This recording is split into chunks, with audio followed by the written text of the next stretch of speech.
welcome everyone to the latest discussion. Please goddamn mute yourself, G2. Um, Jesus Christ, that just put me off.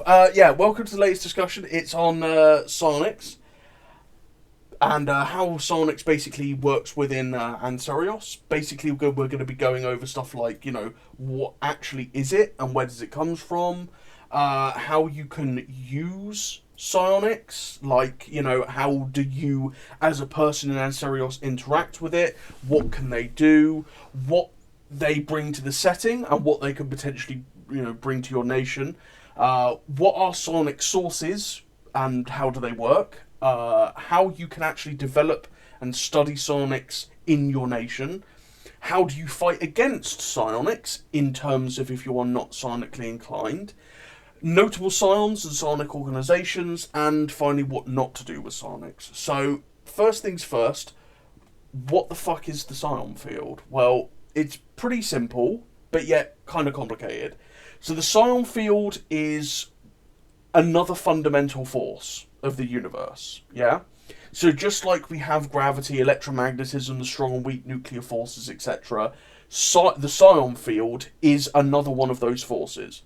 Now, in the everyday, you might not see it do anything, it's not as prevalent as the others, but it's still intrinsic to the universe.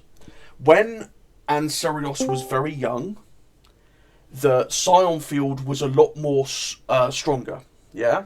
So kind of like how the universe has changed and gone through state changes over time in real life, in terms of, the actual Big Bang, the expansion period, etc. The psion field has changed over time within the galactic timeline. The first kind of incarnation was part of something called the Holy Logos. There's not really a great deal of information from that time period because it's kind of like theorized and in distant mythic lore. But during that time, the universe was supposedly like just alive, and nobody quite knows what that means, how that works. But the psion field was the most powerful it's ever been. But over time, kind of like, how you've got steam, it condenses into water, then can turn into ice, etc.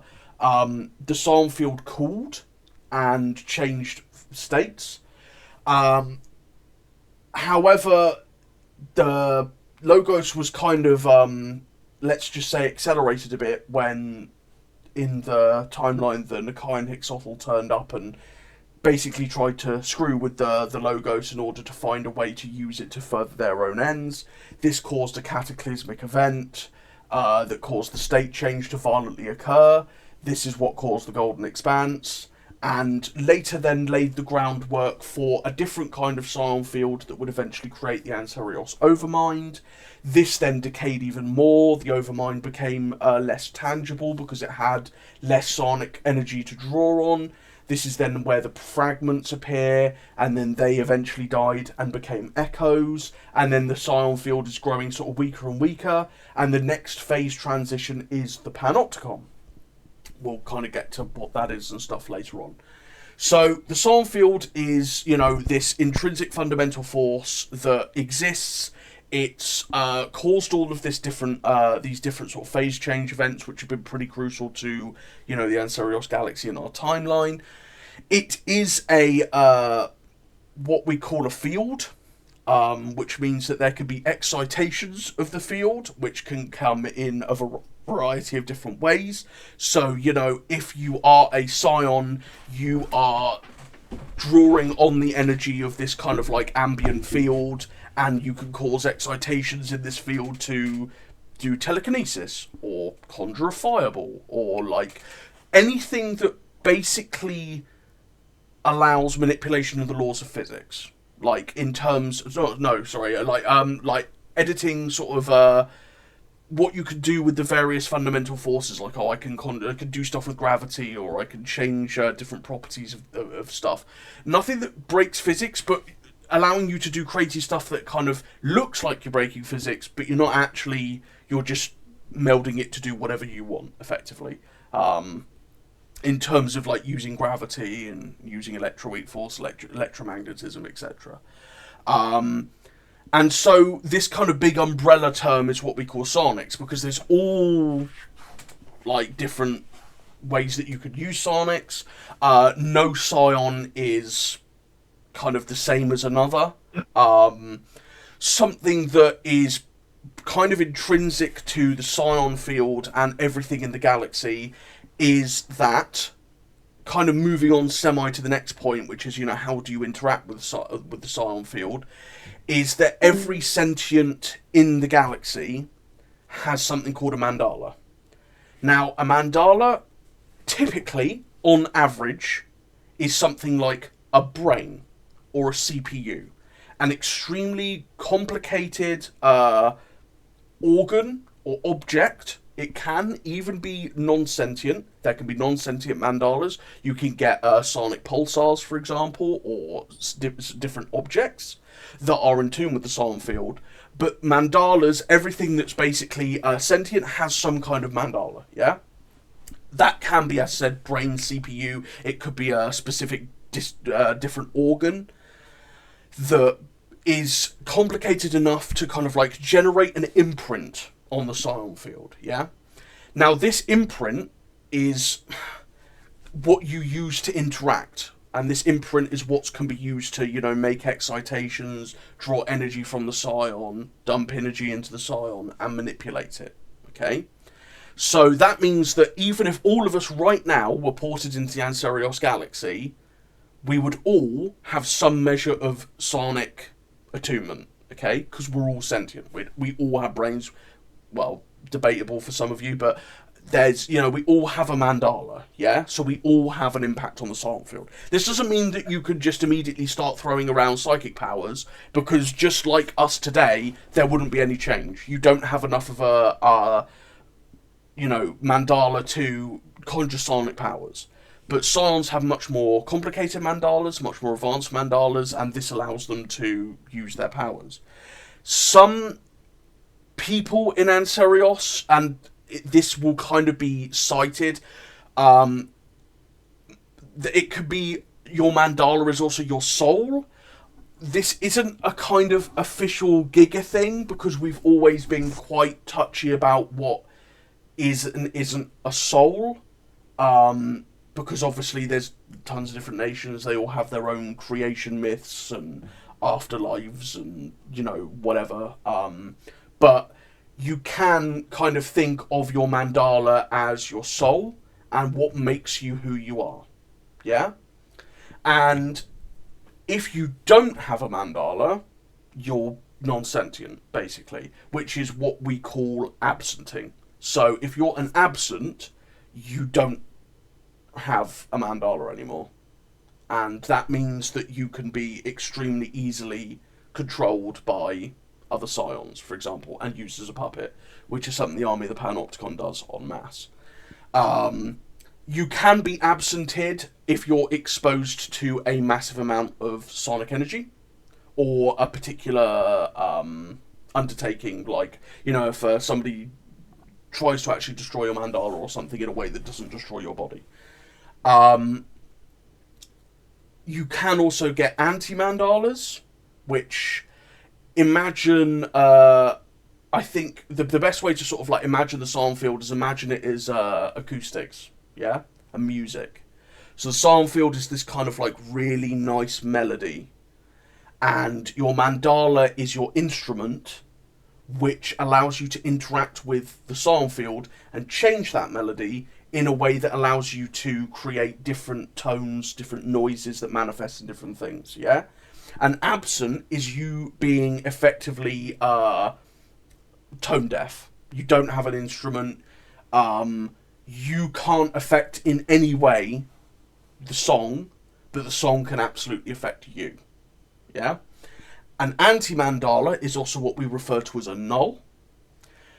They think of them as destructive waves, interference waves. Nulls produce sort of like counter waves, counter song that silences the psion field in a particular area. Obviously, depending on how powerful the null is to how powerful the psion is, depends on which one kind of wins out. But generally, you can, introduce disruption and everything. So that's kind of how you interact with psionics. Now, psions who have these hyper-complex mandalas can manifest in any different number of ways. Your species could genetically be inclined to be more in tune with the psion field, so they have a much higher proportionate number of psions, or maybe every person in their species is a psion in some way, shape, or form. You can create psions. The Project Avalon, which created the Army of the Panopticon, was a massive undertaking by the Grand Empire of Capital to artificially create psions. They used God knows how many different methods, like chemical sort of like manipulation, genetic engineering, various implants, cybernetic alterations, mental conditioning, you name it, they tried everything. And like some of it worked, some of it didn't. But eventually they kind of found a way to mass produce psions. It's a hard process, but you can modify sort of like baseline people to become psions, yeah? And obviously, if you do meet a psionic entity or a particularly powerful psion, there is a chance that they may do something to your mandala and kind of, I guess, awaken it, really, to allow you to use psionic powers. Again, sort of like just how you could be absented by huge amounts of psionic energy, you can also be awakened by huge amounts of psionic energy and become much more powerful than you already were. But that's kind of like the interactions. In terms of what psionics can do, again, you've got your fundamental forces. Run wild with them, basically. You can do all sorts. You can do telekinesis.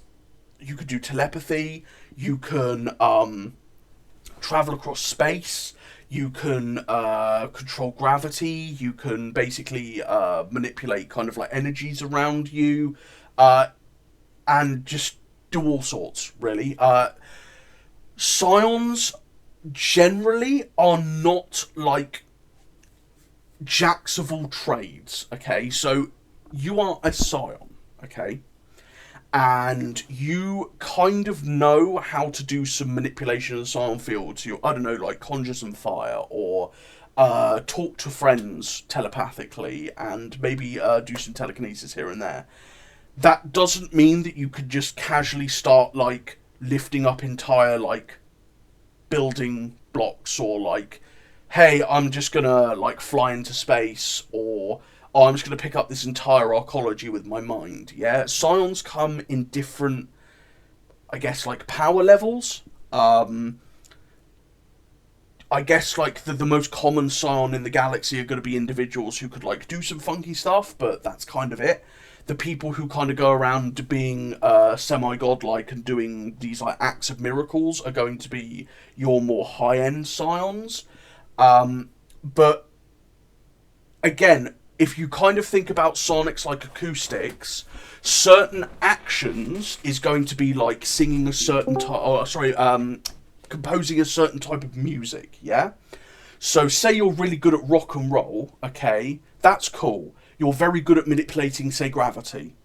Yeah? You can manipulate gravity in all sorts of like forms. You can send yourself flying. You can crush things with your mind. You can lift things up, etc. But just because you're really good at rock and roll doesn't mean to say that you're really good at, like, K-pop, for example. And so you're going to find something like telepathy and restructuring people's minds so that you can puppet them and manipulate them or, like, read mass amounts of minds at once and process all that information. That doesn't mean that you're going to be able to, like, A, do that, or B, do that with any kind of, like, ease, effectively. So, just like, the fact that you could be a music composer, do you know and can you compose every kind of music out there? No. You usually have areas which you're particularly kind of like, comfortable in, well versed in. Therefore, though it's kind of the same with psions. There's kind of like their comfort zones. This is the kind of power that they're really kind of used to. There's no set you know, kind of like, oh, you can go down this tree or that tree as a scion. You know, it's kind of, it's just down to the character what they kind of like fits their character personality, etc. You know, like a hot-blooded, crazy person who loves destroying things is going to be much more inclined to be some sort of like pyromancer, or you know, somebody who uses powers much more destructively than somebody who's been brought up in, you know, royal cliques with lots of diplomacy and inter-house rivalry, who's going to be much more kind of well-versed in using their powers to subtly manipulate people, for example, yeah? So, Psionics is kind of like a reflection of who you are, and who you are reflects on your Psionics as well. And that's kind of how typically things work. So, yeah, that's kind of overall what they can do and what you could expect Scions to do on the normal. Obviously, stuff like entities and that, like really high powerful Scions, are kind of going to be able to do a little bit of everything. Even then, they probably still, you know, focus into a few specific things. But they're going to be able to affect stuff on a way larger scale than just like Dave, your average Scion from down the local shop, who can, you know, telekinetically move stock onto the shelf and impress his manager every now and again, yeah? So, the next thing is kind of like, you might be wondering is, you know, well, what does Psionics actually bring to the setting, and what can it actually do for my nation? Well, the Psionics brings to the setting a kind of like mysticism, yeah? Now, obviously, a lot of different settings in all storytelling have weird, mysterious forces kind of beyond normal comprehension that people can tap into and use crazy superpowers. This is essentially Ancerios' version of that. But it's not just a way for people to get funky powers and explain entities and all of this other stuff. It's also a way to help unify the setting, okay? Now, in ages past, Ancerios was a very different beast. And just like all of our, you know, strange resources and everything else, there was no unified power base, effectively. So everyone ran around with superpowers, but nobody actually had any unified way to draw on those powers. And so you had scions and psychers and magicians and you name it, like these powerful people from all these different types of nations who all effectively used exactly the same thing, but just claimed it was a little bit different, or it was a little bit different the way they utilized it or whatnot. And at the end of the day, this just caused arguments. It was, you know, well, my scions are better, more powerful than your scions because they do it this way and that's a little bit easier and that's a bit powerful, or like whatever. It just, creating the scion was a way to unify that kind of power and that kind of storytelling, and then use it as an intrinsic part of the setting to introduce really interesting lore, like, hey, it's where hive minds come from. Hey, it's where scions come from. Hey, there's weird shit in the scion field that can cause specific instances. Hey, there's weird stuff that's going on that, like, people can harness and gain specific abilities or specific attunements or specific attitudes towards different things. Hey, there's, you know, other weird shit that now is threatening the galaxy, etc. And because it's all nicely tied together in, hey, this is the scion, this is how it behaves for everyone, players such as yourselves can come into the group and go, cool, thank you, Myrick, I now know how the scion works, I can make something to that same standard and it still work as consistently as everything else that's already established. I don't have to worry about my scions being weaker because, you know, Gibnarch the Fourth declared that, you know, actually, like, his scions were infinitely better because they eat copious amounts of cheese or some shit, you know, like, something really weird. So because of that, we've got really good consistency with the setting. It's allowed us to explore more esoteric and crazy elements and keep those elements consistent within themselves for both older players and newer players, and to kind of influence all that into an interesting story. In terms of what they could do for your nation, well, story potential, basically. You have your nation concept, and it's a pretty box standard nation. But all of a sudden, there's these people with superpowers in it. How does it change your society? How does your society reconcile the fact that there are people running around who could challenge military units and cause massive devastation? Yeah? How do they handle that? How does your nation handle having perhaps a leader or leaders that have crazy powers that can do all of this stuff? Does your society really love that kind of thing? Are they like, wow, this is something to be worshipped, or something to be hated, or something to be fearful, something to be controlled? It's another resource that the group has that you can use to flesh out your nation and flesh stuff out, yeah? I would always say don't just add scions to your nation for the hell of it. Psionics is quite a heavy thing. It's not easy, and especially in this day and age in the story, it can make you a target for the big bad at the moment, the army of the Panopticon, yeah? Obviously, that isn't just, like, dissuade you from doing so. I would just ask that you kind of treat Psionics with at least some reverence as some big thing to perhaps put in. Again, if you want to jump into it and you want to have Psions in your nation, awesome. Go for it, flesh it out. Give yourself the sort of story elements that you can interact with, yeah? Now, obviously, if you're going for a kind of more radical nation concept, like a hive mind, well, Psionics actually allows, you know, for that kind of interaction. Psionics allows hive minds to have a reason to exist, a medium for them to communicate across and to propagate across, and for that medium to be the same as other hive minds, and then therefore giving you interesting story opportunities when interacting with others of your kind. And just in general, it kind of, as I said, it adds a bit of mystery to the universe, a bit of like, oh, you know, there is stuff out there that's kind of just beyond normal kind of science and understanding. Now, obviously, Psionics isn't magic. Magic is defined as something different in Ancerios, where Psionics is more kind of like bending and playing with the fundamentals of reality. Magic is kind of breaking that entirely and doing some wacky shit. Psionics, again, so from a much more like kind of science-oriented background, is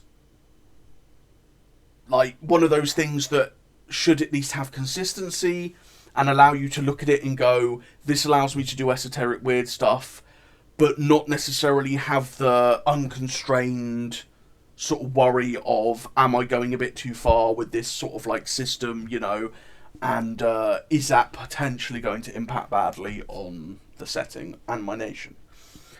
So, let me just have a drink a second. Oh my god, that's better. So, next up, we kind of touched on the whole, like, your scions might be in tune with specific kinds of songs in the scion, and therefore, you know, specific kind of powers. But there's something a bit more than that. There's something called psionic sources out there in the universe, okay? Now, psionic sources are, I would call them pathways. They're kind of like things in the scion that can draw an individual to them, or, you know, maybe even take them over, or, you know, a variety of different things that can happen that may draw them into that psionic source, okay? Whether willingly or otherwise. And these sources are sort of like melodies within the scion, yeah? So within this kind of like ambient noise and song, you've got these distinct tunes that stand out, yeah? And draw you to them. And through understanding and listening to these tunes and composing them yourself after a while, you become more and more in tune with them, and you become more powerful and can channel more of what this kind of melody revolves around, Okay, so we're going to leave the Panopticon to last because that's kind of like a complex one. But the first one we'll go over is White Maginot. Now, White Maginot, for those of you who don't know, are pretty much made up of the most powerful and rich individuals in the galaxy. Now, I'm not talking about like CEO Clive and his 50 star systems because he's a super rich landowner.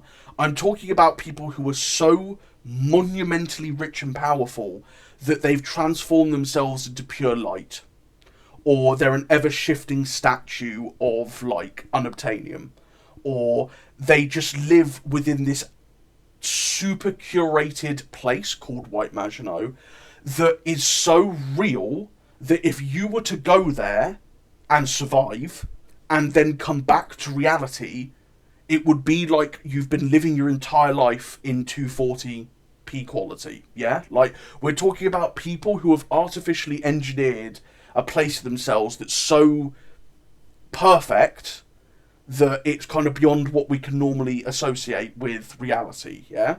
Now, that is both a blessing and a curse for them.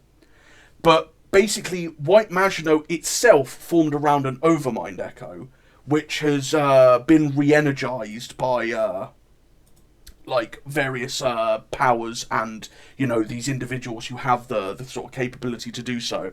And this Overmind Echo is what allows them to create this more real than real reality and place for them to reside in.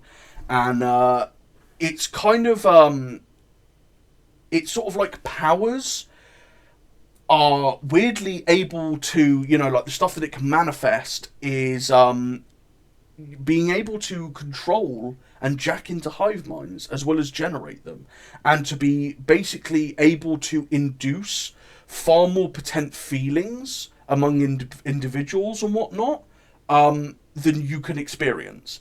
It's kind of like causing somebody to get high on meth. It's like, hey, if I make you feel this incredible sensation, you're going to do something for me. And then the sensation that you're causing that person is so intense that it's kind of like the epitome of what their receptors can handle. And once you've tasted that high, you can never ever go back. You know, it's kind of like creating addicts out of people. Yeah? Now, you know, the appearance of this power can sometimes be like mirror shard effects in the air, almost like fracturing of space-time, and like light bursts and sound and cacophony that are generally quite like blinding and disorientating. It's all about kind of overwhelming the senses. Now, another thing with these sonic sources, and as I said, we'll go through these, is something called stigmata. Now, when you've channeled these melodies, these specific melodies for so long within the Psion, they kind of change you irrevocably, yeah? And because of that, if you use these sources for so long, you can get stigmata. And stigmata manifested in specific ways. Sometimes they could be beneficial, sometimes they could be detrimental, sometimes they're purely aesthetic, but they can still manifest. How and when they manifest is entirely individual basis, yeah? There's not like a set period or amount of power that you have to use. It depends on the person in question. Now, White Maginot stigmata pretty much like start to feel that their reality and perception is dull, and it forces them to find more hyperreal and extreme experiences. So they don't have any physical stigmata, but it kind of completely burns out their mind, because everything is just so hyper-real that they have to make it more and more and more and more and more stimulating until finally they just kind of like just become nihilist, effectively, because they've all done it before.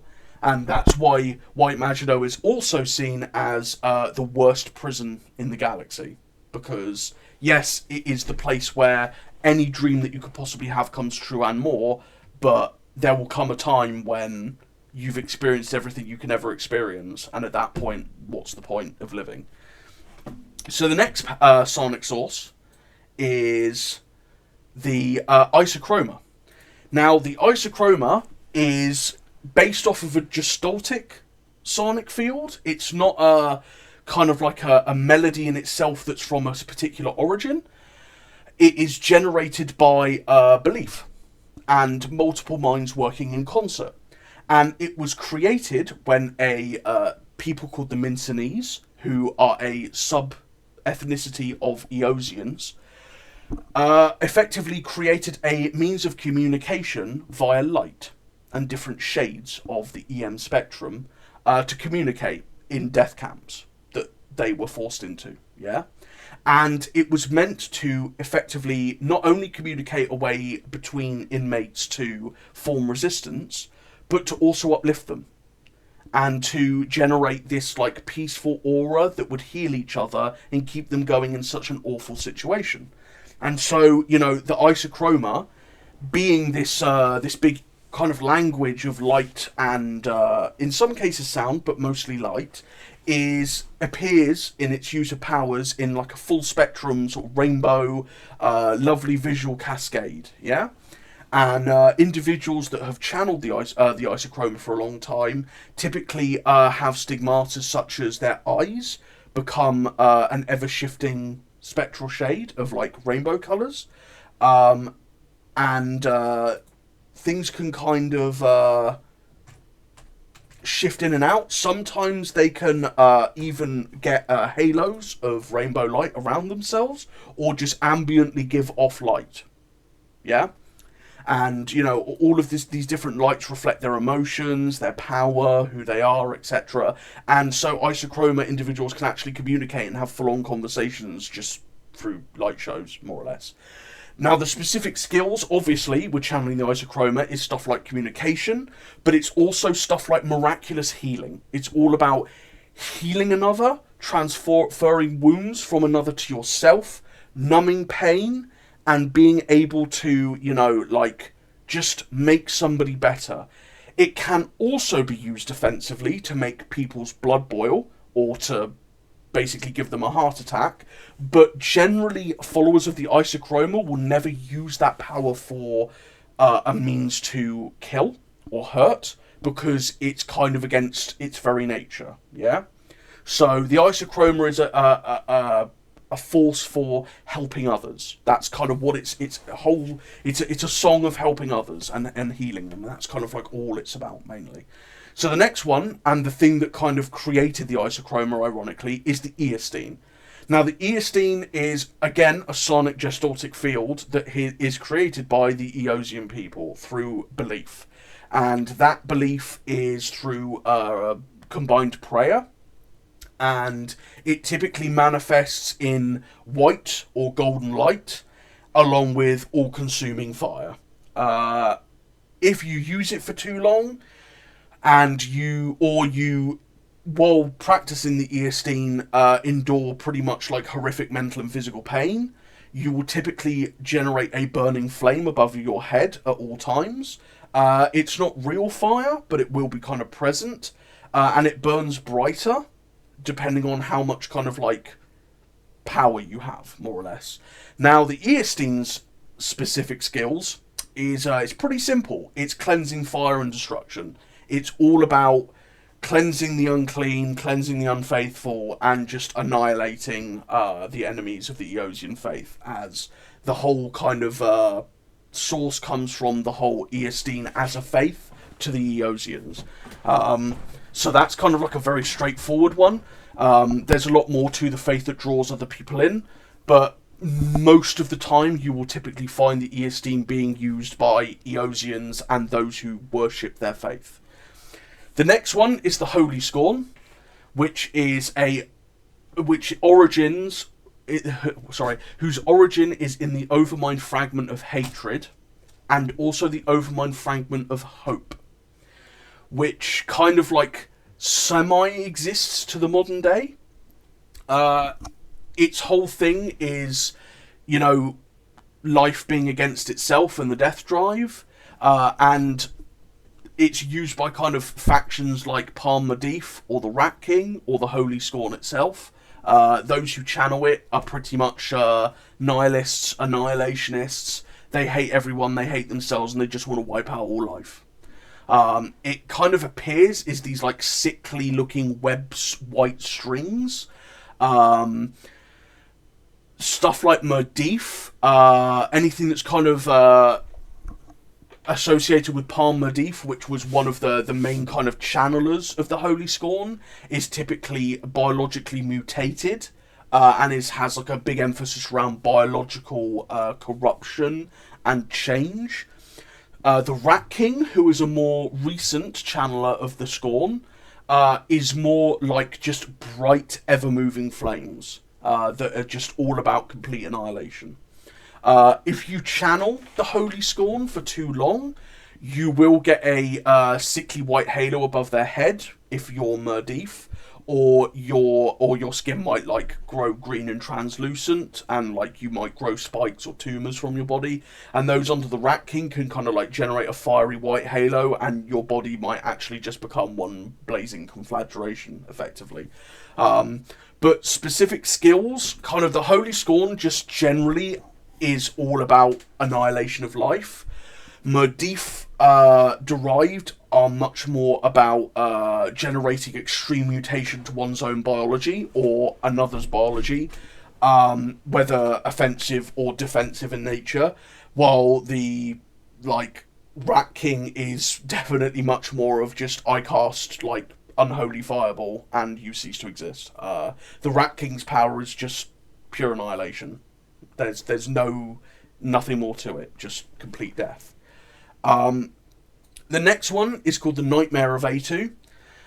This one is a bit interesting, considering its source in the Psion is the decayed body of the firstborn of the A2, which is a half-born fetus of something called a Knoa Great One.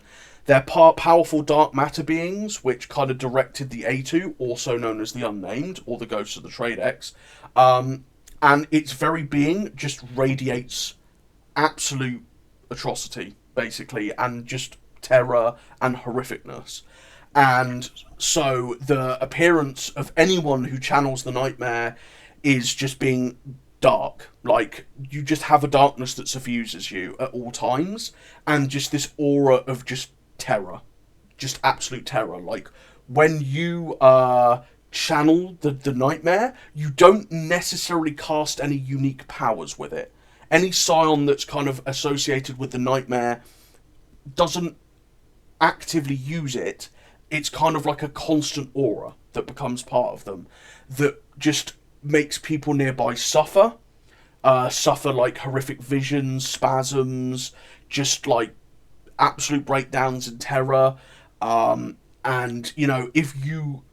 It's one of those sources that if you actually channel the nightmare and make a connection to it, you basically instantly end up with the stigmata, and it kind of consumes you.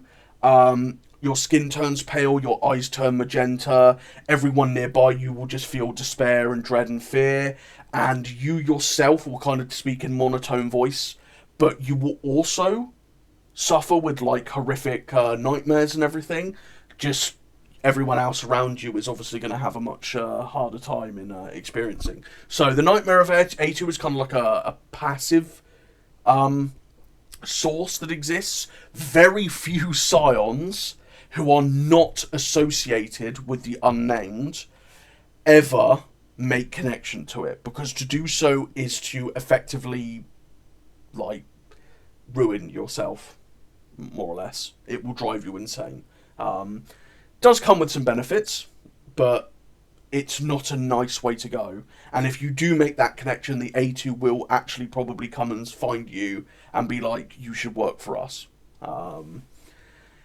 Next up is the Barrett's metric, which I will let Swing explain. And I'm not even sure he fully knows what it is, but go for it. No, I don't, but that's what's magical about Ancerious. The Biarritz metric is it's unusual among the psionic sources in that it's not really organic. It's not really coupled to to any sort of feeling or any sort of thought. It is more like the structure that like, let's say for thousands of years, many scions have been born, they've died, they've channeled the powers, etc. and all of their lives and history that they've written has like created this like crystalline past imprinted onto the sign itself, which is called the Biarritz metric. And if you master, or if you build something that can master the Biarritz metric, you can sort of alter the past in a way that in character in the setting it's not quite known if you're just changing people's memories or if you're actually like actively changing the past.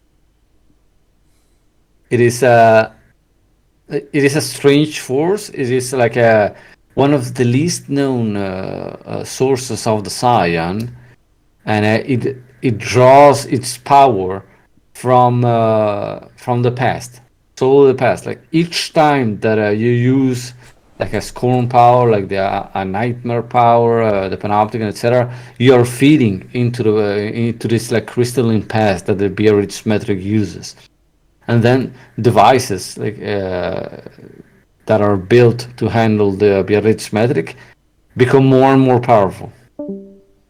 But there is no like school of handling the Biarritz metric. This is like a purely technological thing that has not yet been fully mapped out by the sentient mind. But either way, what it changes is that it can alter the past. It can um, it can overwrite uh, anything that has happened to you, anything any other psychic influence that you might have had in the past can be done away with the Biarritz metric, and you can change history with it, and it can create like an entire justification for why the present is the way it is. Which seems kind of useless compared to the like setting things on fire or giving you like super mutant powers. However, it has its place because there are a lot of states, people, and entities that are kind of running away from their past. And in a series, there are many ways to kind of like paper over the bad things that happened in the past. Like, yeah, let's do like a memory erasure. This is cognitive engineering. But each time that you erase those memories using conventional methods, like a kernel of it remains, like a little seed of what you try to forget remains, and it will eventually like blossom into the full memory of what you try to avoid. The Biarritz metric is different because it can fully erase a moment from your past, and a lot of people in the galaxy are seeking for it, like seeking a kind of liberation from it. And it is the source of the Scion that is the most sought after by Luminaria and Capital, which are both countries that are very whose whole like social cohesion depends on everyone believing the same thing about the past. Let's set all the differences and all the nasty things that we had to do. Let's set that in the past. Let's forget about them. And let's move forward.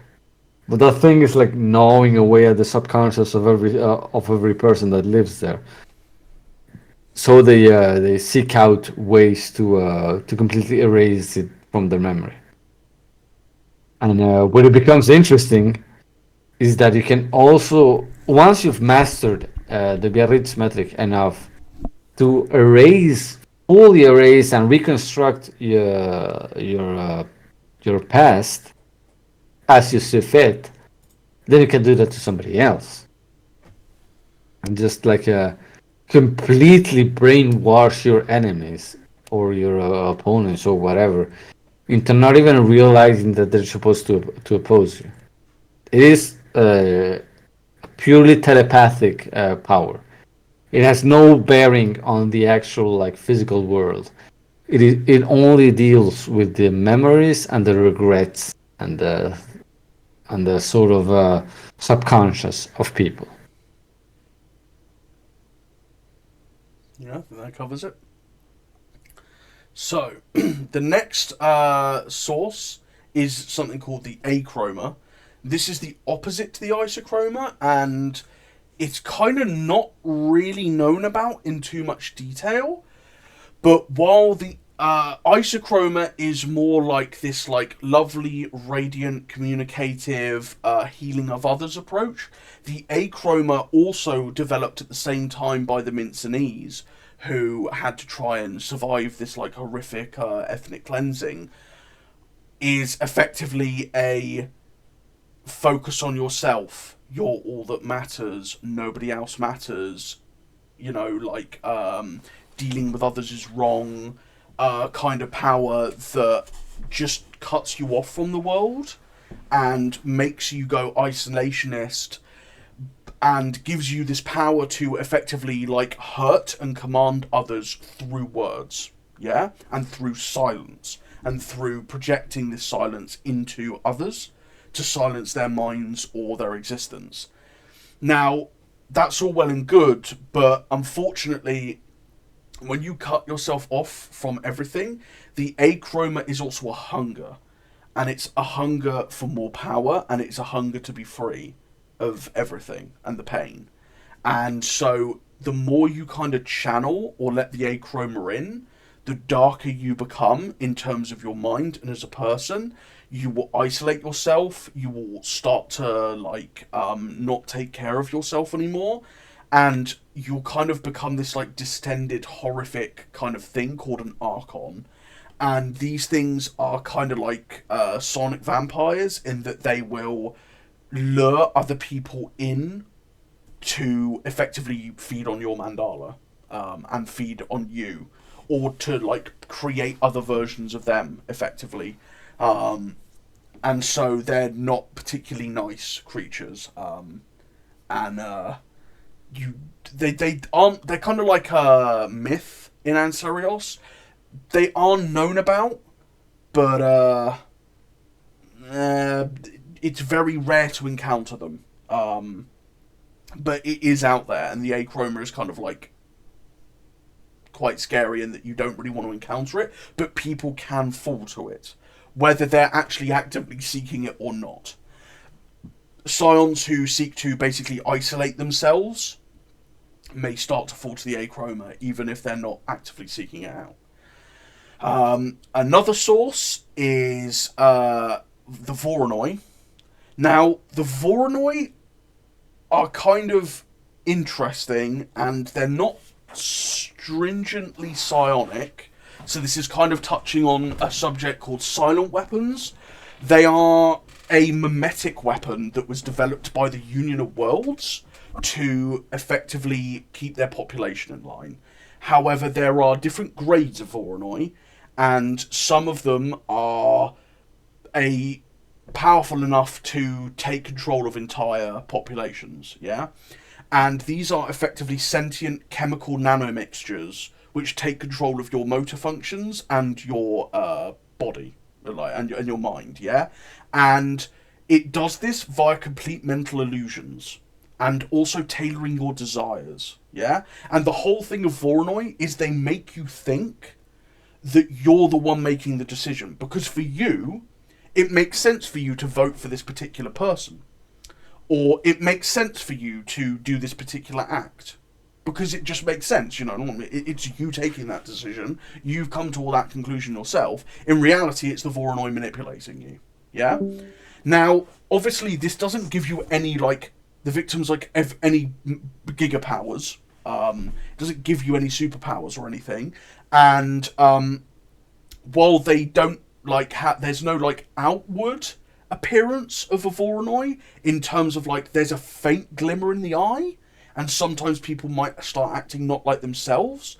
The Voronoi themselves, however, do manifest in your mind mentally as these disgusting, you know, corrupted beings, effectively, who sometimes when they need to influence you aggressively will manifest themselves, will cause you pain and suffering and torture in your own mind in order to effectively like blackmail and bully you into doing specific things. If It is oh, go on. It is the Voronoi are kind of interesting because well, in this the context of this discussion, because it's almost kind of like an anti-psionic thing. A scion can become as powerful as he wills it to, and he can learn this he can master his whatever path of the scion he has chosen. However, a Voronoi will be like a mental parasite that will latch onto those onto that person and force them to use their powers for the sake of the greater plan that the Voronoi has in mind. So it's even though the Voronoi is not intrinsically psionic, it is decoupled from the psion itself. It can control your mind. It can offer you the thing that you're looking for. It can offer you like the image of what you seek through all of your efforts, and to some people, the image of what you want and what you want is the same thing, and the Voronoi will try to convince you that this is true. So if you accept that, then you get like submerged into this like ideal dream of everything in your life has gone right. You've reached all your goals. You're now at the top of the world, and you're enjoying it, and you get to stay like that forever, just like dreaming. Meanwhile, your real world body, with its psionic affectations, is being commandeered by the Voronoi. So technically, the Voronoi can just like channel any power because it is controlling your mind as a kind of addiction. Sort of similar to Why Imagino, but it's more tailored to what you want. It's not as overwhelming and as dehumanizing as Why Imagino, which is what makes it more dangerous.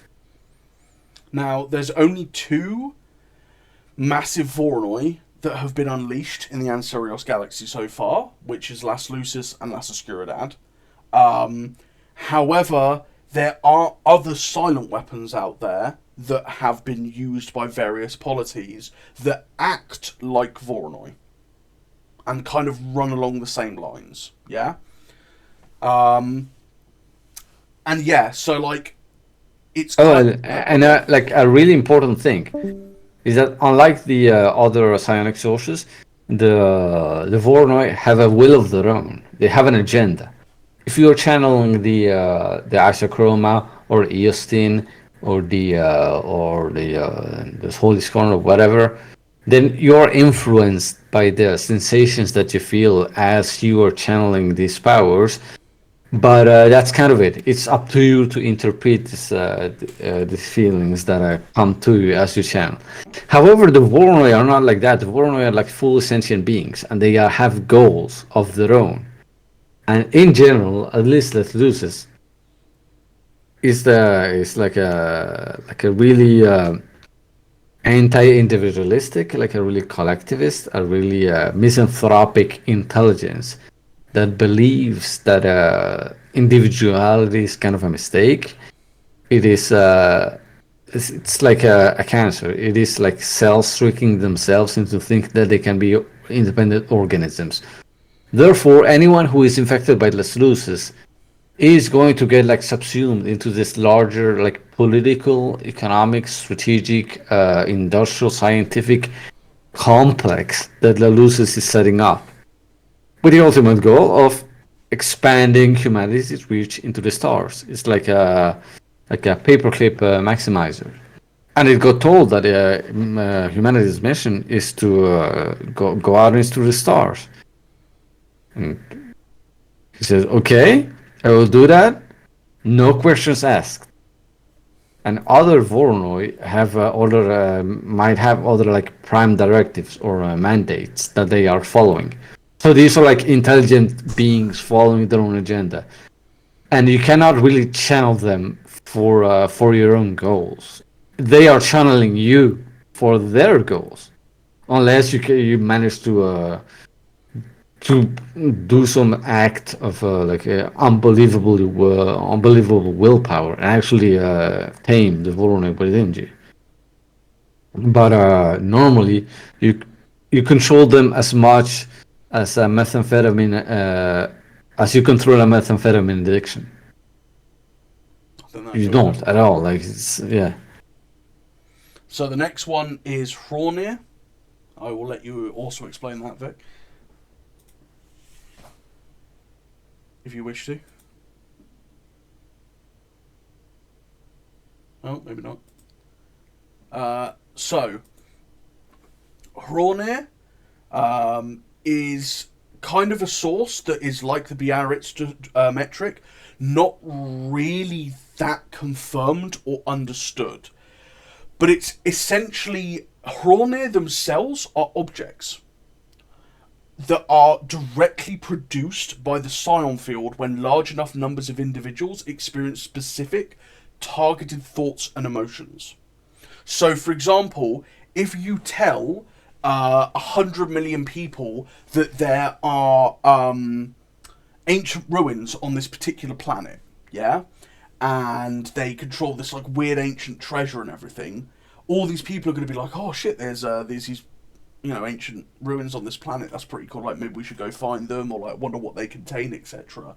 And then through some weird metric of the Psion field, you go digging in those deserts, and you find ruins, ancient ruins with treasure inside.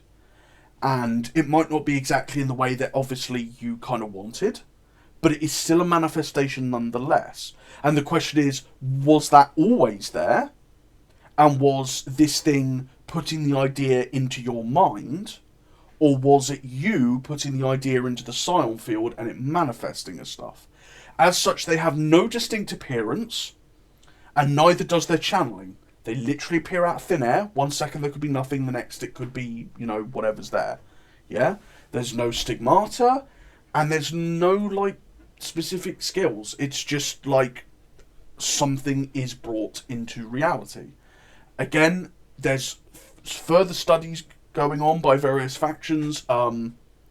There's only a set few individuals who have kind of like manifested these, but it is down to a individual sort of like case by case basis. And just like the Biarritz metric, it's very like another kind of like mystery of the psion field. What And makes it like an additional thing is that uh, coronal objects that are manifested by the will of either by the super strong will of one person or by the whim and the superstition of hundreds of billions. However, if you consciously try to bring a hornet into existence, it would automatically fail because the part of you that controls this that has control over this part of the scion is unconscious. It cannot be like I cannot just tell myself that like I want to have a gun and therefore like the gun materializes. Sometimes the hornet is of things that you didn't know you wanted, but like deep within yourself, even though these things might seem like useless or even like annoying and against your goals, it is what you are generating or what a society is generating. yeah. And then the final source I will hand over to G2 is the Cosmic Moi. Did you do the panopticon? I will do the panopticon in a minute. Okay. Okay, hold on, let me get my notes. Okay, disclaimer. I kind of ran headfirst into making a Psionics source like 3 weeks after joining Ankh because the idea interested me. This is but one iteration, and it is the current most updated one, and it is more than likely that some element of this will be changed or restructured with community input later on. The Moir is fundamentally about transformative experiences and change. In the Overmind's past, when large psychically charged objects would pass one another, for example, psychic stars, eddy currents would be created, which would be these faint patterns that would, over long times, they would wash each other out and effectively be imperceptible. It would It was just a factor or inefficiency in the way that things moved against one another. However, at one point in time, there came a tune. It is unknown from where it originated. However, it changed these eddy currents, the movement of the stars, and specifically the interaction of these wide-spanning patterns in the Psion became these complex fractals and recursive permutations when observed. It was altered from this homogeneous nonsense into the field interactions it is today. Signs of the Moir interface with these patterns, often by keeping track of them with astrolabes, or if you're sufficiently proficient, you can do so without. What this kind of force represents is movement, or changing from one state to another. It's a thing that is difficult to maintain as it itself morphs and changes, and a consequence of tapping into this force is change itself. Alterations and mutations, whether it's to your body or your cognition, often by overloading the mandala with an excess of energy as it is used as a tuning fork to conduct the moir. In order to maintain or strengthen a connection to the moir without being overloaded, a scion often needs to give certain things up or sacrifice. There's an element of sacrifice that sates the field in order to allow a scion to keep their finger on the pulse and to continue being able to manipulate it. In a physical sense, this power often manifests as the manipulation of electricity or the electroweak force by altering potential differences. The inherent link to the complexities of stellar magnetic fields unconsciously flavors, or so to speak, the way the moir manifests. And perhaps a deeper and more fundamental use of this power is to alter the opponent's mind, which can be an illusory thing where sensory perception is messed with, or again on a deeper level, it is to begin changing memories or elements of the unconscious. Fundamentally, the moir is a tune that seems to demand movement and change. A kind of inverted representation of this is to move backwards, but this is particularly difficult and it will manifest in perturbing and unexpected ways. This is a general overview of what the moir is. It's something that I'm fleshing out in the background. It is not currently super represented in Ink, but it has been a project that's been worked on, and I think Para has made a system tangential to this, which I think is called the Imaginary Star, and ping him if you want to know more about that. So yeah, that's the synopsis. Very good. Vic, do you want to represent the Panopticon? I do. I Go think you for can do it. All right. Well, this is gonna sound cliche, but even the people who know the most about the Panopticon in the setting know nothing about the Panopticon. The Panopticon. It's the like Myrick said earlier. It's next phase in the Scion field. What the Scion field is gonna become. It used to be the Holy Logos, which is just like unconnected thoughts without a thinker. Then it used to be the Overmind. It used to be a subject that acted upon matter, and then it like fragmented into the eventual like trillions of consciousnesses in a series. And the Panopticon is what is next. The Panopticon is sort of like the best way to describe it is to quoting Terence McKenna is the transcendental object at the end of time. The Panopticon is a new state of being that is neither the single individuality of the Overmind nor the sort of pure abstractness of the Holy Logos, but it isn't the individuality of people either. It is a sort of interconnectedness that exists that connects you to the Scion itself. It is sort of the Scion cooling down further and merging upon the reality of baryonic matter. And it is a breaking of boundaries.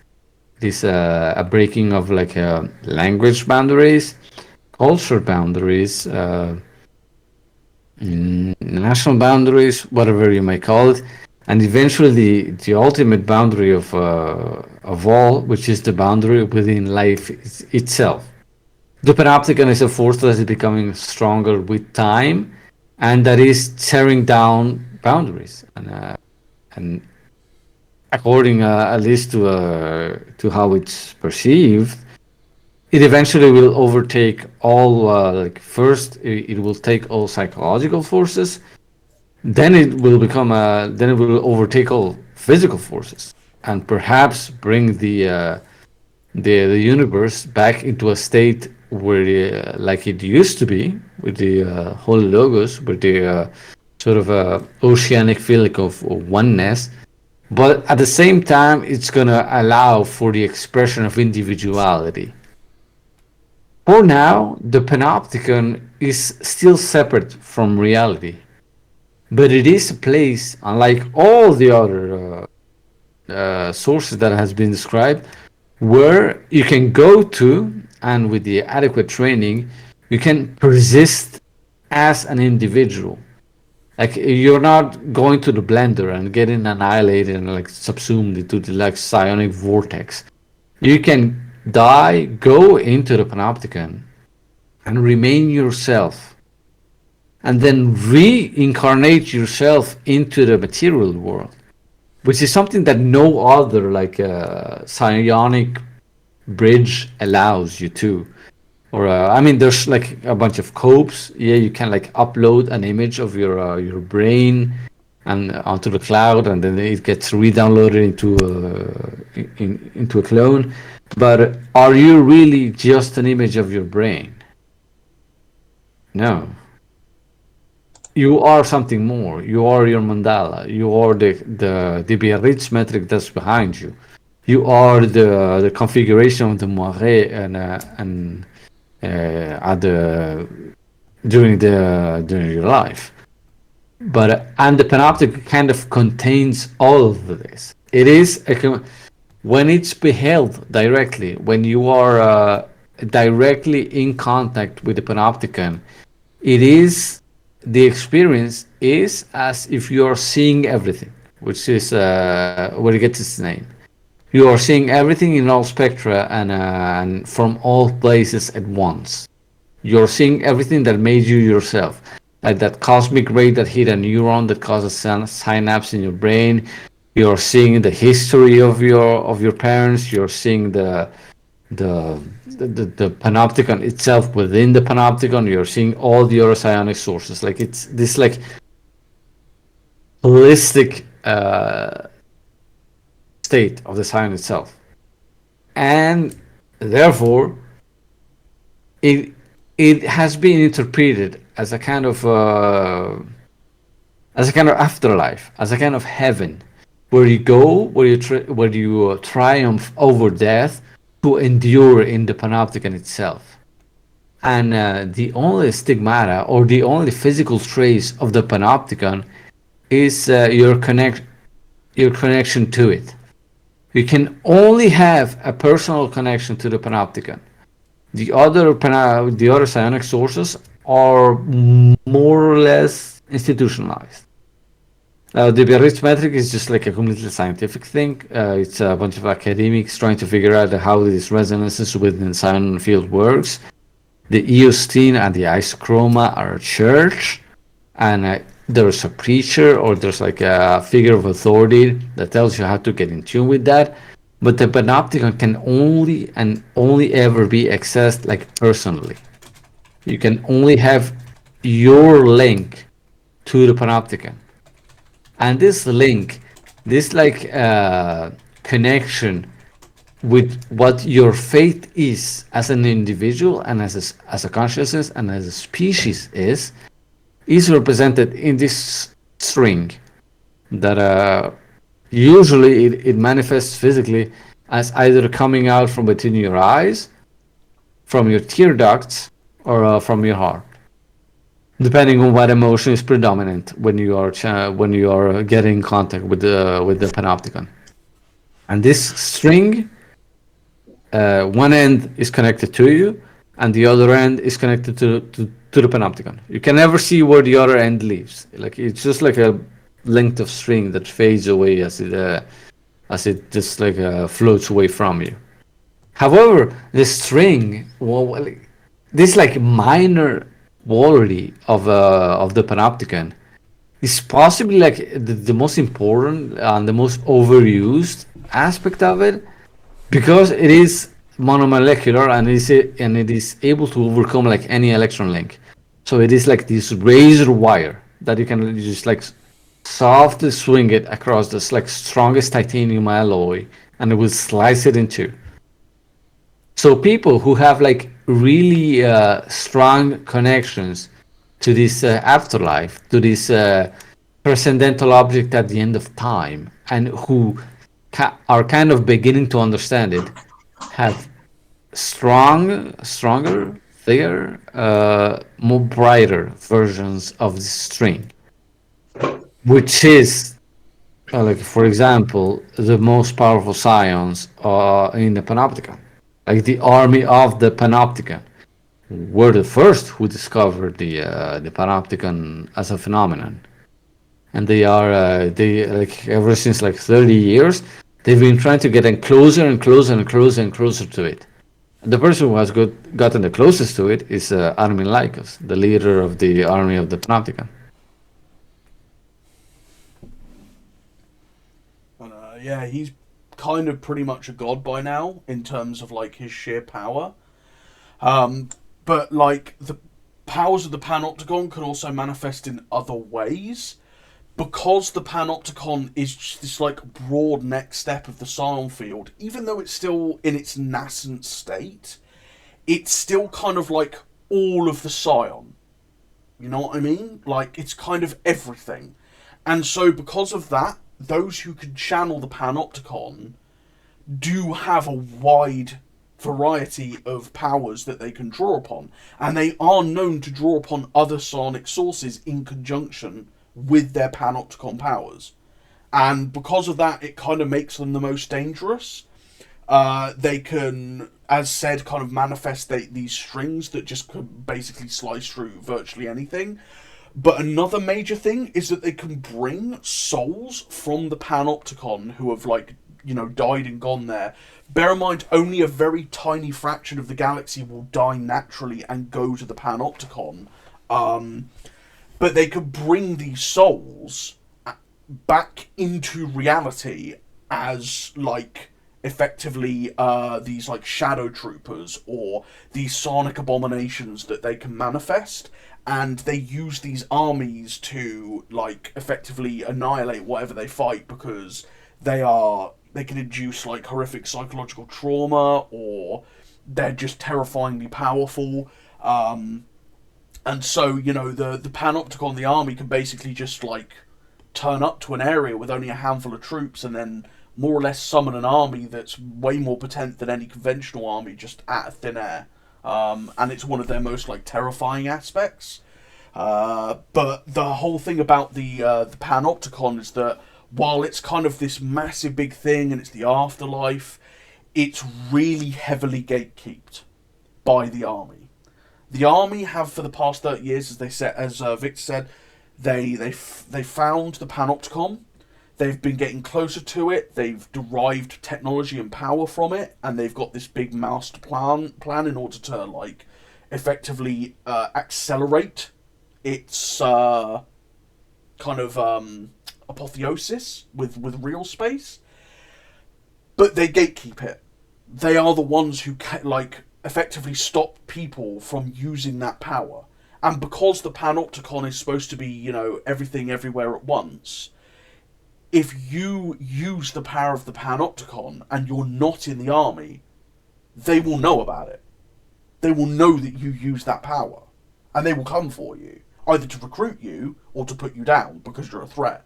And so there are individuals out there in the galaxy who use the power of the Panopticon and who are not part of the army, but they have to learn to conceal that connection and those powers and use them sparingly, because when they do, the army tracks them down. And so it's kind of the thing of, it is kind of the ultimate blessing but the ultimate curse. And, you know, if for those of you who don't know, the army of the Panopticon is currently the big bad for Ancerios at the moment. It is the galactic like threat. So yeah, the army have access to this incredible power that is kind of like what's coming, you know, for the universe or whatever. And so that's kind of the main source. so to say, that you're probably going to see on the regular. So yeah, those are the psionic sources, at least Yeah, as we've and got now. it's kind of important to like note that the panopticon is separate from the like the organization that calls itself the Army of the Panopticon. Yes.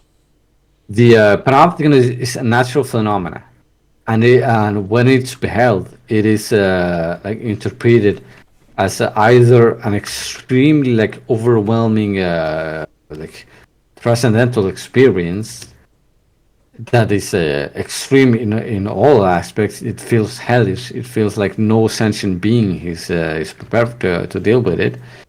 But if you make it through, if you manage to like hold on to your sanity while you're breaking through the threshold to witness the panopticon, it eventually becomes heaven, and like heaven beyond anything that the Voronoi or White Maginot can generate. Because White Maginot and the Voronoi are just like generating fakes based off of your experience. The Panopticon is actually showing you something new, something like it's actually showing you the future and what all sentient life in the universe can become. And because of that, the panopticon itself, as this neutral phenomenon, is not strictly evil. And those, not all who use it are evil. The army, however, is using it for their own purposes, which virtually everyone in the galaxy will say is evil. So, yeah. But yeah, so these are the psionic sources. You can create your own. There's nothing to say that you can't create your own psionic sources. Creating a psionic source is not a simple task. It is effectively creating I would say, a focus. Not in terms of like what power this could potentially give scions, but think of it as what might transpire if a scion, if there's something in the scion that focuses around a particular aspect of maybe emotion or self or identity or something like that, and then kind of derive where it comes from, and then derive what might manifest from it. Yeah? Bear in mind that, like, yes, a lot of these sources are kind of associated with a particular faction or a particular event, but they are open to everyone. Yeah, like, there are scions out there with access to the Panopticon who are not part of the army of the Panopticon. There are scions out there who use the Isochroma who are not Mincinaes. There are people out there who use the Eostine or the Nightmare or like the Holy Scorn who are not directly associated with like those particular factions who generate them. They are rare in some instances, like with the Nightmare or whatever, but they do exist. Yeah? And if you are wanting to create a scion who is aligned with one of these sources, don't hesitate to, like ask the staff or other members, and we can, try help you work something out.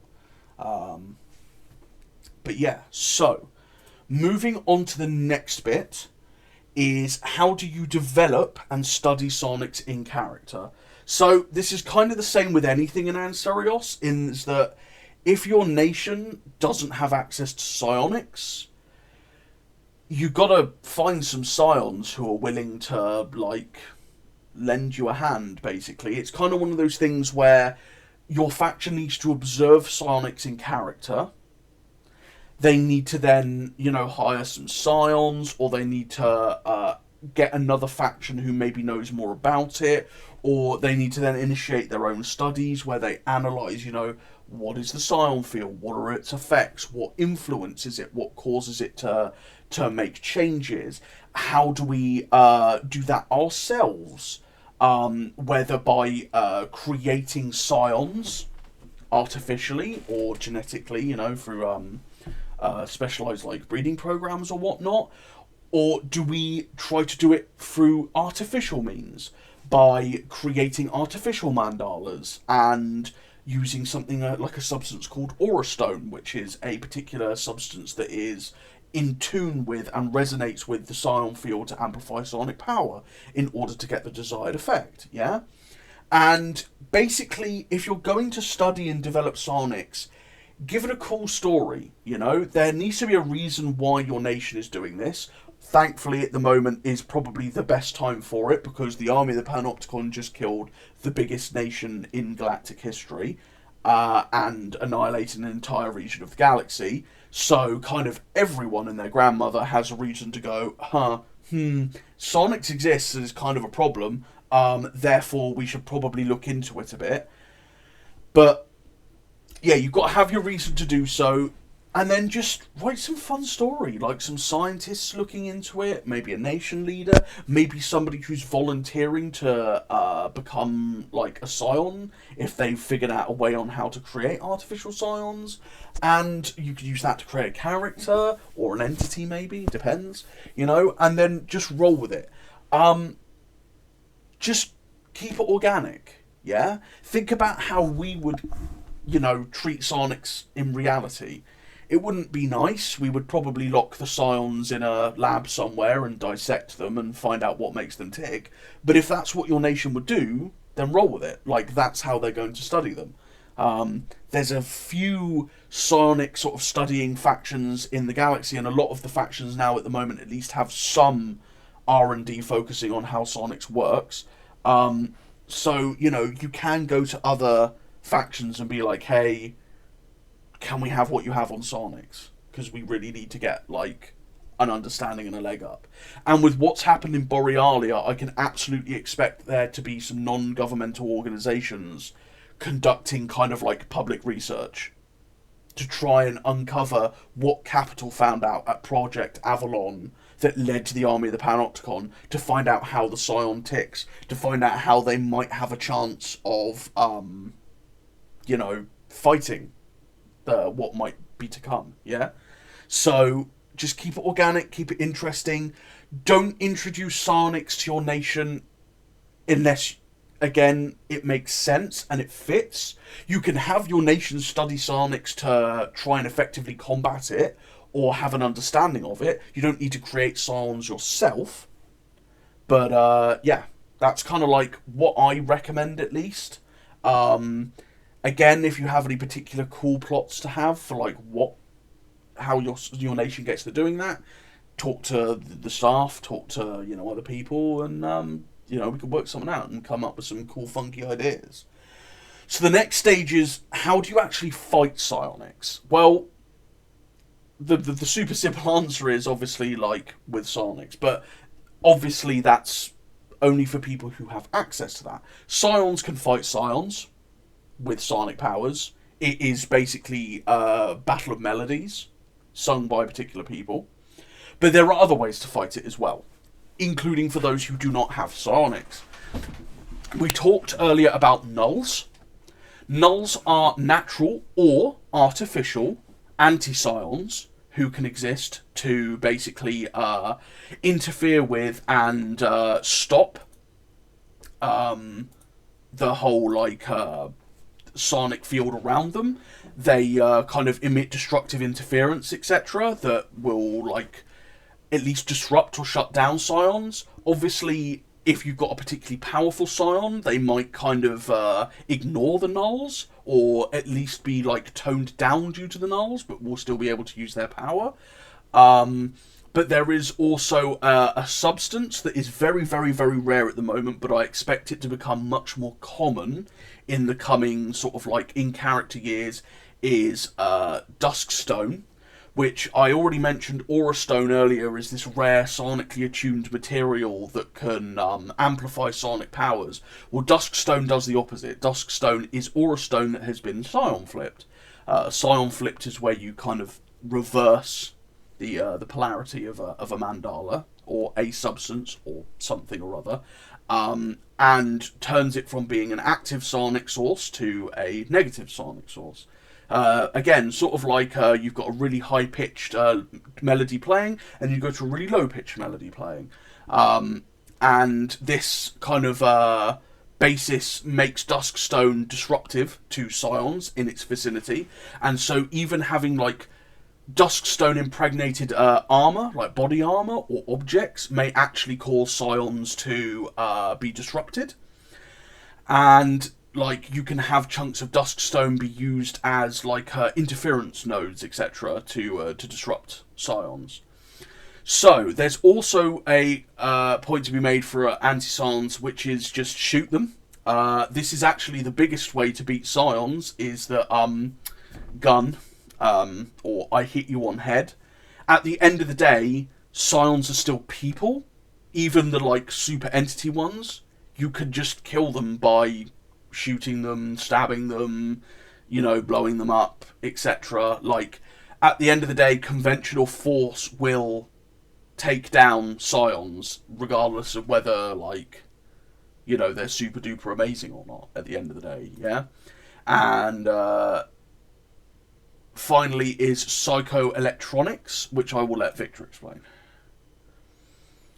Okay, psychoelectronics is the use of high power like microwave and electrostatic energy weapons to interfere with the target's brain.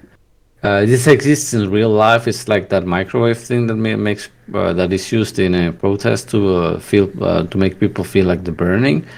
But the thing is that psychoelectronic weaponry can bypass all of that, like the conscious concentration and willpower and stuff, to just like directly affect and disrupt the brain of a Psion.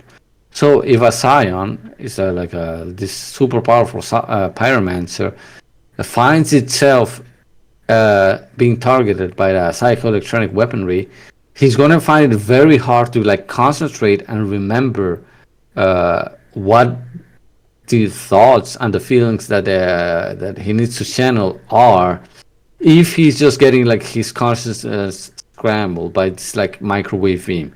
It is kind of a last resort thing. You can think of it as like a soldier's like pistol or the knife, in that it will only work if you can have the drop on the enemy. However, if you are in an extremely tight spot and there's nothing else available, there is no nulls, there is no like dust stone, there is no whatever, psychoelectronic weaponry can buy you a lot of time by just like disrupting the thought process of a Psion. Yeah, I think that's like a kind of a very new thing that's like being introduced by several factions. Another way as well, at least like, so normal individuals, as we've said, have mandalas, yeah, and can be affected by Psions. Now, obviously there are Psions out there that are powerful enough to puppet you or to take you over, or can like overwhelm your mind. Now, there's only so much that average Joes can do, but there are actually mental techniques out there that you can use and to do like training, meditation, etc., that can actually steel your mind against a Psion. Again, it's not going to stop some like a Giga Psion who's just going to puppet you and your entire city block for his own like purposes, but it is going to help if some random Psion on the street is trying to mind read you to, like, discover your intentions or to find out your password or whatever for your, like, PC, yeah? And there are, like, specific regimens out there that are designed to kind of solidify your mandala and your control of yourself, and to kind of like IRL, where, you make yourself more resistant to, swinging emotions, you center yourself, and you kind of protect yourself from intrusive thoughts or being too empathic. And it's kind of the same way. And you can use it to try and tune out some of the melody from the Psion field so that it doesn't overwhelm you. And this can stop certain Psions from gaining a hold over you. Now, of course, this doesn't stop them from like throwing the fridge freezer at you or like setting you on fire, but it will stop them from searching your browser history on your in your own mind, So that's like another little thing that can at least maybe give you a little bit of a leg up for like characters, for example, if they're just like a normal character. That's all I can kind of think for anti-psionic stuff at the moment. There's also RU. In a way, Voronoi are kind of intrinsically anti-psionic. Yeah, we talked about that earlier. Yeah, I was going to say, what about a good way of like neutralizing a psion is just making them believe that they're somewhere else. That just put them at the service of this like other evil entity. Then it's no longer your problem. It will become your problem very soon, since this entity now has a psion. But at least you're safe for the time being. Another anti-psion thing is Athena seeds, which are kind of like these seeds found in Canis, which is a psychoreactive drug that actually improves a psion's like abilities and can also, for certain periods of time, turn normal people into low-level psions. But the Athena seeds, which are these kind of like parasites that feed on the seeds themselves, can be basically turned into a drug called is it 486? I can't remember what the actual drug's called. Yeah, it's 46. Cool. Or RU 455, or there's like several designations, but the drug is effectively a extremely powerful anti-psionic drug. It won't stop you from like being killed by the psion physically, but if you take enough of it, it might turn you into a null and nullify surrounding psionic effects. Like, in small doses, it will stop you from being psionically manipulated, like mentally. In high doses, it can straight up turn you into a null. Now, it only lasts for several hours, but if you inject, like, RU into a psion, they're in for a bad time, is the way that I'll put it. Their powers are going to be completely stripped from them. And if you really dose them up enough, they might undergo a psion flip, which will kind of make them lose their minds, which may or may not be beneficial for your certain situation, but it can be enough to subdue even the most powerful psions with, like, large enough doses. But yeah, so that's how you really fight psionics. Just shoot 'em, bro. We've kind of already covered really notable psionic organizations and psions in terms of like the Army of the Panopticon, Armin Lycos, White Maginot, the Unnamed, the Isochroma, like, Mincenes, the Illuminaria, etc., with their like things that are going on. So I won't touch too much in this department, but there's various other characters in Ancerious that have like psionic powers, like I'm pretty sure the Khan does. I'm pretty sure, there's like Martin and Saba and Althea, and like Talixus, Martin, from like the tabletops, Boob. You've got all sorts. Like, there are so many psions out there. Each of them are like focused on different things. Some of them are tied to specific sources. Some of them are not. It's all just about sort of creating interesting characters and everything like that at the end of the day. So this kind of passes us on to what not to do with psionics. So I said at the beginning that psionics is a way to play with the fundamental forces of the universe, yeah? It is not there to break reality. You're not going to do the same things as you could do with magic. And there are, psionics is consistent.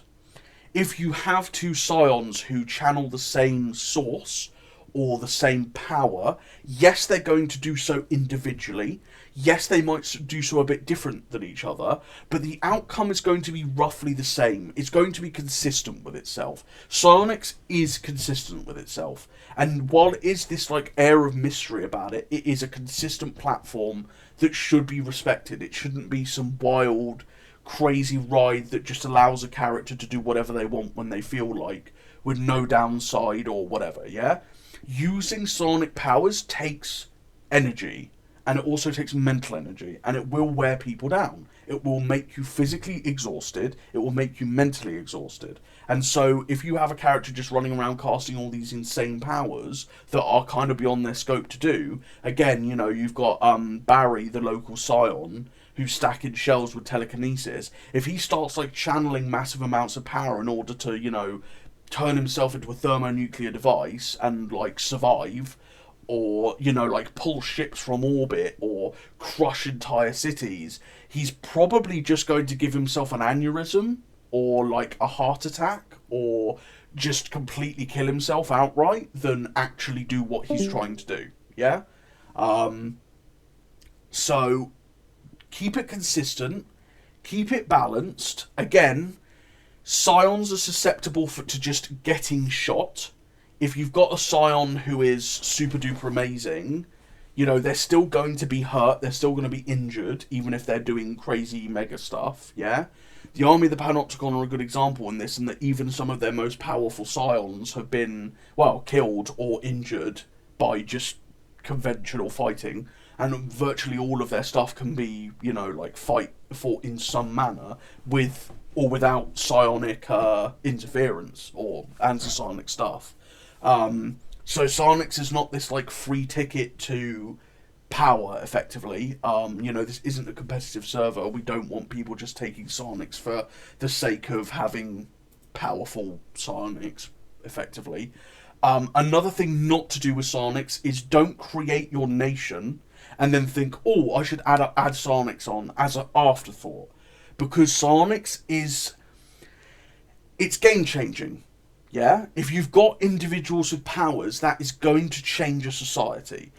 If you have psionics in your empire, it should be properly represented in your society. In culture, in politics, in your military, in your technology, in how your entire people act. Yeah? Because I can tell you now, if we had people who have powers today, the world would be a very, very, very different place, yeah? And just as introducing such people to your nations will make them a very, very different place. So Psionics should be treated with reverence, it should be a big thing to do, and it should be something thought out very carefully. In the same instance, creating a psionic source is something that you should treat very carefully, because it shouldn't be just, I want a psionic source because they sound cool, and I just want my scions to have some super powerful thing that they can channel just unique for themselves, yeah? That's not what you want to do. If you want to create a psionic source, it can be an interesting aspect of the scion and power and character development for scions who channel it that hasn't been looked at before, and could be introduced to the whole setting for everyone to participate in and to use that, yeah? So, yeah, please don't do that with Psionics. What else? Vic, what else do you not do with Psionics?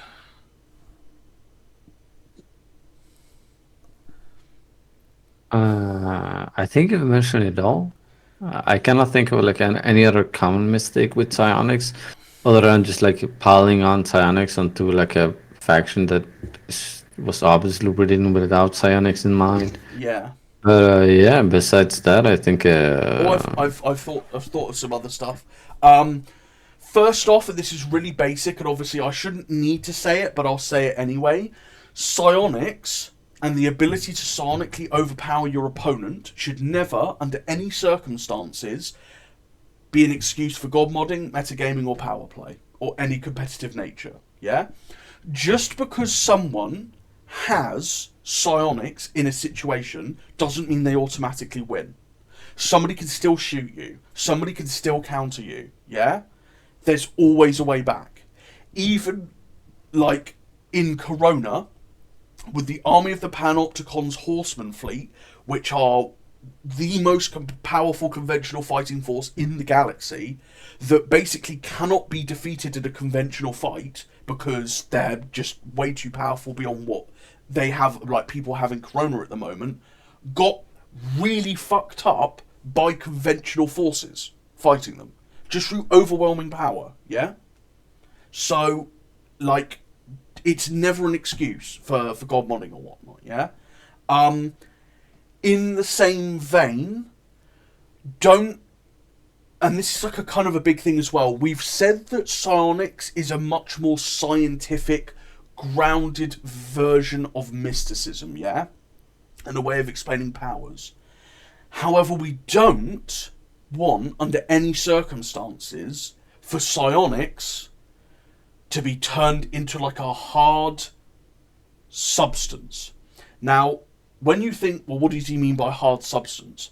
I mean, I can talk to you guys about the substances of coloronics, yeah? And we've kind of got some vague idea and write-ups about how coloronics act and fit in to the standard model of particle physics in reality, yeah? We know how that can vaguely interact and how that vaguely exists. We can kind of look at it from like a physics hard sci-fi perspective, yeah?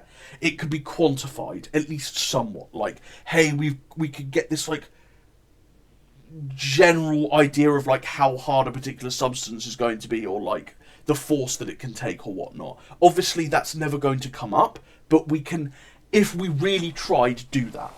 Under no circumstances should psionics be subjected to just like being some mere like energy source for technology, or some like just throwaway like physics stuff that could just be used to one up things or create something super powerful or to one up scions or whatever. Like, it should never be degraded to just like non-characterful psionics for the sake of psionics. Yeah? It always should be something towards characterful effects or interesting story effects or weird mysticism. It should never be, I'm going to dumb this down to be like some hard sci-fi-esque like sonically powered weapons or whatnot, because that's how I want to play it. Like, that's not what we're going for. Yeah? And I think that pretty much covers it. So that leaves us with questions. So we've already got some questions in the chat. Question for when it's done: are the effects of RU-458 temporary, or can it be permanent? It is temporary. It typically, depending on the dose, lasts for a couple of hours. Higher doses are obviously going to be longer. And it can be taken in small amounts to protect yourself from psionic powers. Yeah, like, for example, psionic influence on your mind, for example. Or it can be taken in high doses to turn yourself into a null. And it can also be administered to scions to nullify their powers. Yeah? So, second question is there a psionic source that would feed off of or into desperation? I don't think so. I guess the closest would be the Achroma? The Scorn. Or the Scorn, yeah. It doesn't feed on the desperation directly. It feeds on your need to get out of a situation. The Scorn is there to reset everything back to zero. And in the same vein, the Achroma is about getting you out of a situation and isolating yourself away from all the pain and suffering in the world. So really, you've got a choice there for either or, more or less. Yeah, and also that ties into something that I wanted to say about creating new psionic sources, which is that if you're going to create a psionic source, think about how the Ancerious universe has like an intrinsic psychology, like space and time have psychology, and these different psionic sources represent a trait, like not sometimes it's an emotion, sometimes it's something like memory, sometimes it's other things. But either way, the psionic sources usually represent some aspect of a psychology, the psychology of sentient being.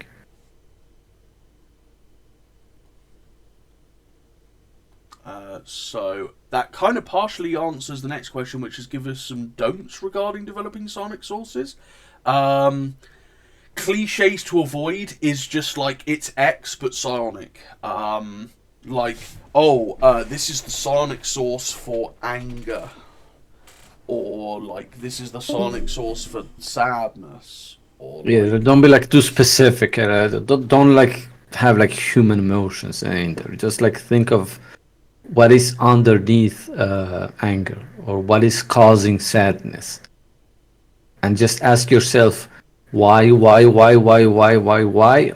you reach like the kernel of an emotion, and that thing is probably gonna be more akin to a psionic source. and again, don't develop psionic sources if you just want a power that you can use effectively. Yeah, if you just want to like blow up tanks with your brain, you don't need a psionic source for that. It's more if you want to like have your faction be an exploration of an emotion, or if you want your characters to explore like certain mind states and things like that. Uh, Next question is can the mandala be contained to a central point in the brain, like the cerebellum, or is it mandala equals brain? So mandalas could be kind of anything. Like, it doesn't have to be the whole brain. It could be a part of the brain. It could be an organ independent of the brain. It could be a CPU. It could be a pulsar. It could be a weirdly intricate pattern on a rock. It can literally be anything. So what your mandala is for your people is entirely up to you. Next question. For a highly advanced entity level AI that aren't necessarily able to wield psionics, how does research into psionics affect them? I'm curious if it's possible for them to tap into their existing mandala as they become more recipient of what psionics are, and how they work during research into a subject against the panopticon, or if knowledge has less to do with using psionics than I thought. So, in that instance, there really wouldn't be any difference to like a normal everyday person like developing psionics. Like, even if you're a like crazy powerful entity AI, if you don't have any of the knowledge or like whatever to wield or like understand psionics, you have a mandala, just like Jim Bob Jones from down the local store.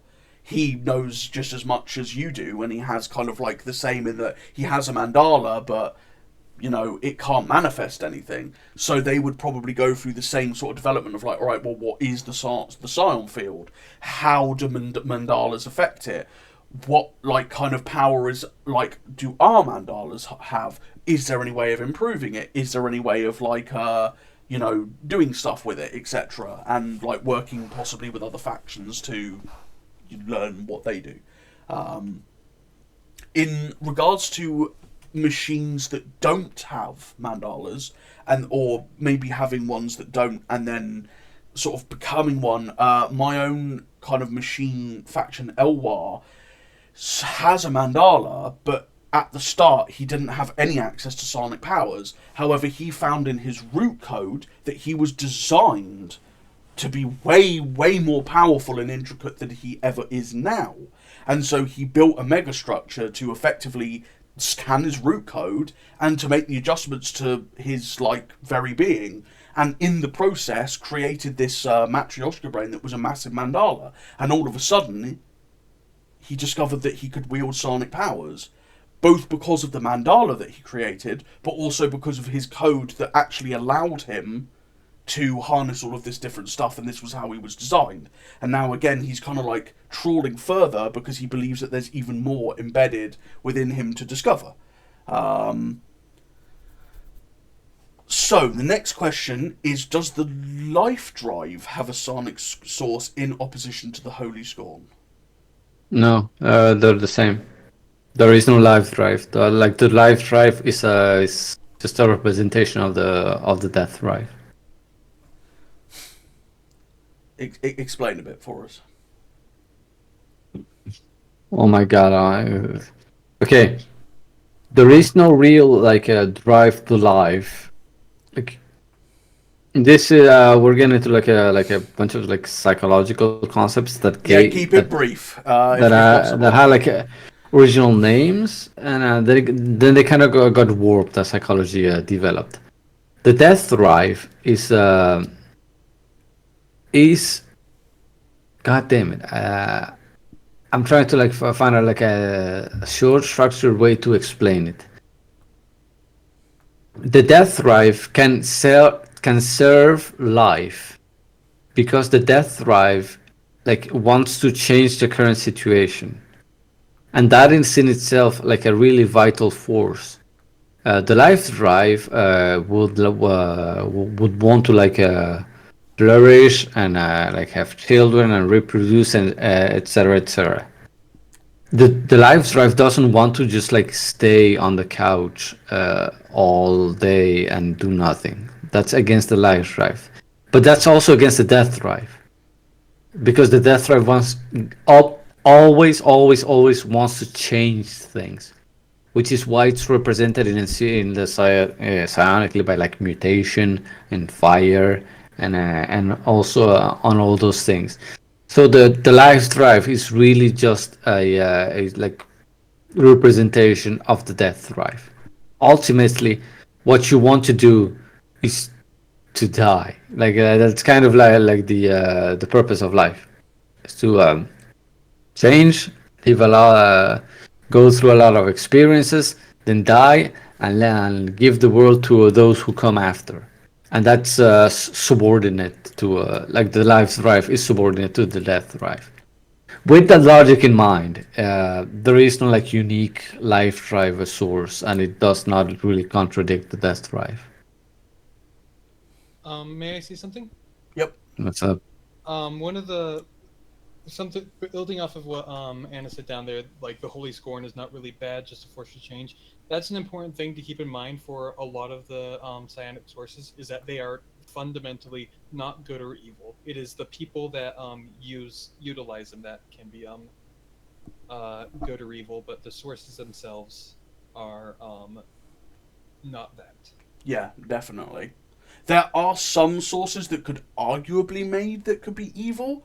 So, like, I guess the nightmare of A2 could be seen as evil, but it's more of a cloak of suffering and, like, I guess self-inflicted pain rather than like anything else. But like, yeah, there are some that are definitely more in tune or rallied around by evil things or like good things, for example. So yeah, but yeah, that you are going to have good and evil for like everyone who uses one of the psionic sources, basically, which is quite a good big thing to do. So, somebody says, could demi-organics interact with psionics or even utilize them? Yeah. Yes, absolutely. Many examples. Many examples. Machines can be psionic. Non-sentient like objects can be psionic. In case in point, the Zetians, they could be psionic, and you know they're non-thinking objects. At least the runts are anyway. But yeah, so yes, demi-organics can definitely do so.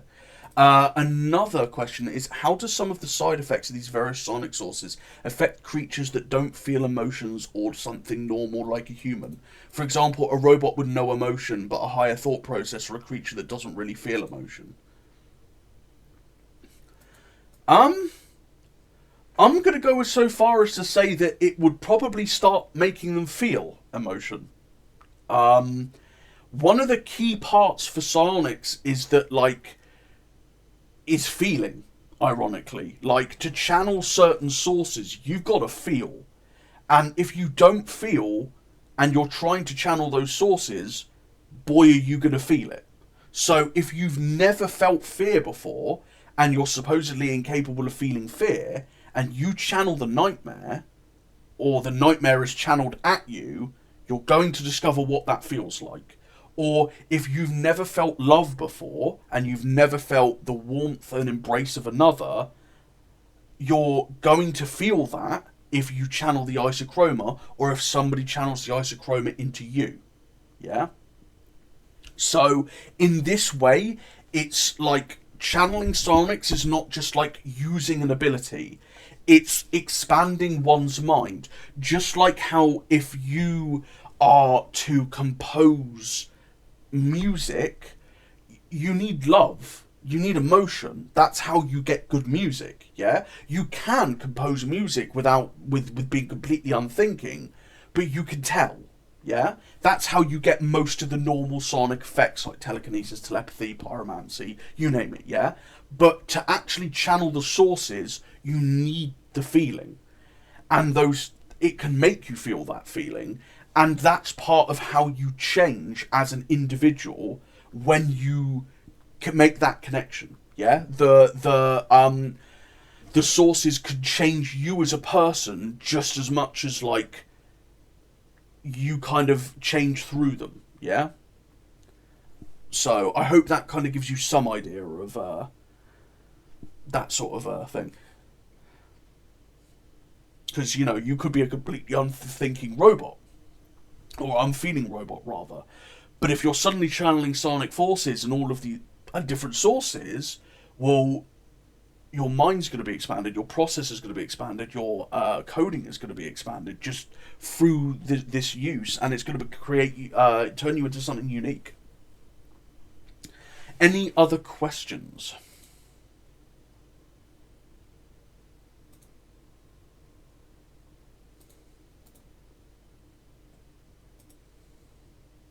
There does not seem to be. Okay. In that case, we will stop it there, just shy of 2 hours. And